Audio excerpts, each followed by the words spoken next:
जय भोलेनाथ। आज श्रवण कीजिए अमावस्या व्रत कथा का। तो चलिए शुरू करते हैं। कथा के अनुसार एक दिन ब्राह्मण परिवार था जिसमें पति पत्नी और उनकी एक पुत्री थी। उनका जीवन सामान्य चल रहा था। वर्ष बीतते गए और पुत्री भी धीरे धीरे बड़ी होने लगी। वह अत्यंत ही सुंदर, सुशील और सर्वगुण संपन्न थी, लेकिन गरीब होने के कारण उसका विवाह नहीं हो रहा था। एक दिन उस ब्राह्मण के घर एक साधु महाराज पधारे। साधु महाराज उस ब्राह्मण पुत्री की सेवा से बहुत ही प्रसन्न हुए और उन्होंने कन्या को लंबी उम्र का आशीर्वाद दिया, लेकिन यह भी कह दिया कि उसकी हथेली में विधवा का योग है। इस बात से चिंतित होकर ब्राह्मण परिवार ने साधु से उपाय पूछा। तब साधु ने कुछ देर विचार करने के बाद अपने ध्यान के आधार पर बताया कि कुछ दूरी पर एक गांव में सोना नाम की एक धोबन महिला रहती है।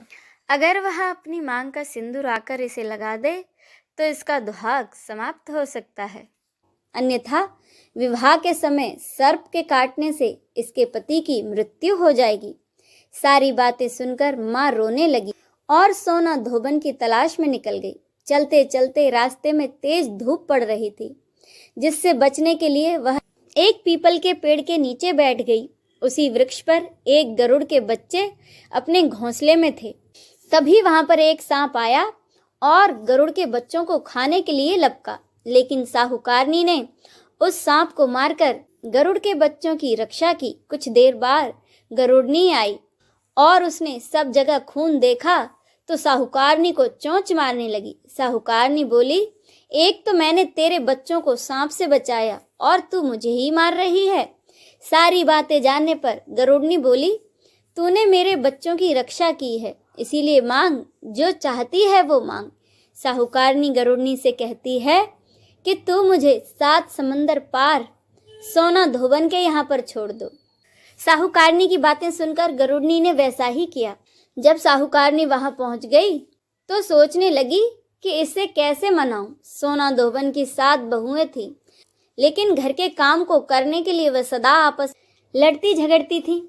रात को जब वह धोबन सो जाती, साहूकारनी आती और चुपके से उसके घर का सारा काम कर उजाला होने से पहले वहां से चली जाती।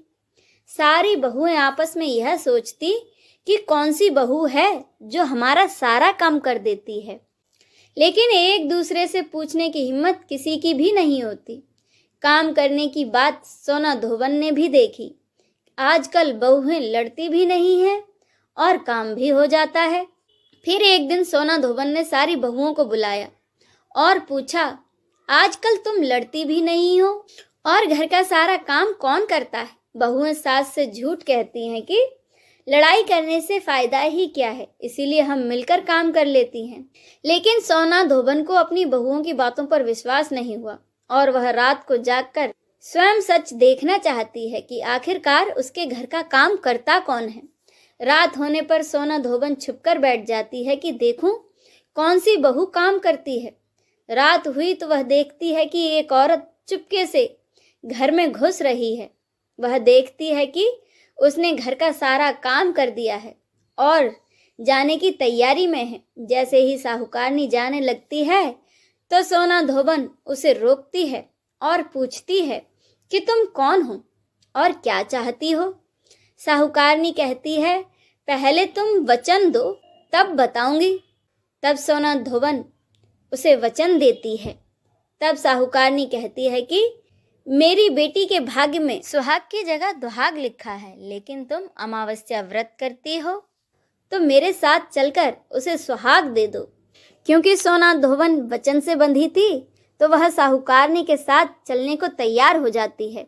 जाते हुए सोना धोबन अपने बेटे व बहुओं से कहती है कि मैं इस औरत के साथ इसकी बेटी को सुहाग देने जा रही हूँ, लेकिन अगर मेरे पीछे तुम्हारे पिताजी को कुछ हो जाए तो उन्हें तेल के कूपे में डालकर रख देना।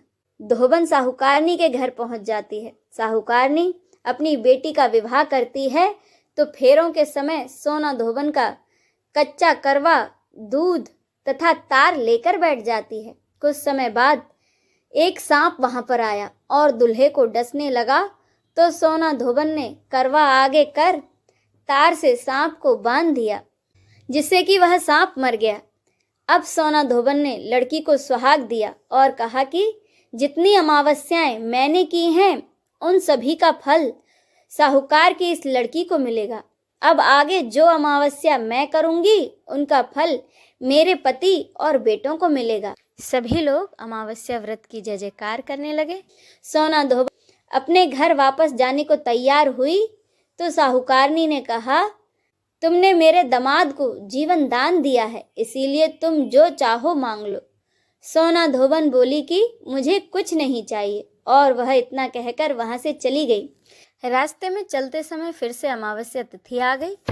उसने पीपल के पेड़ के नीचे बैठकर कहानी कही, व्रत रखा और पीपल के पेड़ की 108 बार परिक्रमा की। पीपल के पेड़ की पूजा के बाद वह अपने घर जाती है तो देखती है कि उसका पति प्राणहीन पड़ा है। यह देख उसने जो रास्ते में अमावस्या का व्रत किया था, उसका पुण्य फल उसने अपने पति को दे दिया, जिसके प्रभाव से वह पुनः जीवित हो गया। सब कहने लगे कि तूने ऐसा क्या किया जो तेरा पति फिर से जीवित हो गया। वह कहती है, मैंने ऐसा कुछ नहीं किया है, बस रास्ते में अमावस्या तिथि आ गई थी जिसका व्रत मैंने किया। उसकी कथा कही और पीपल के वृक्ष की 108 बार परिक्रमा की।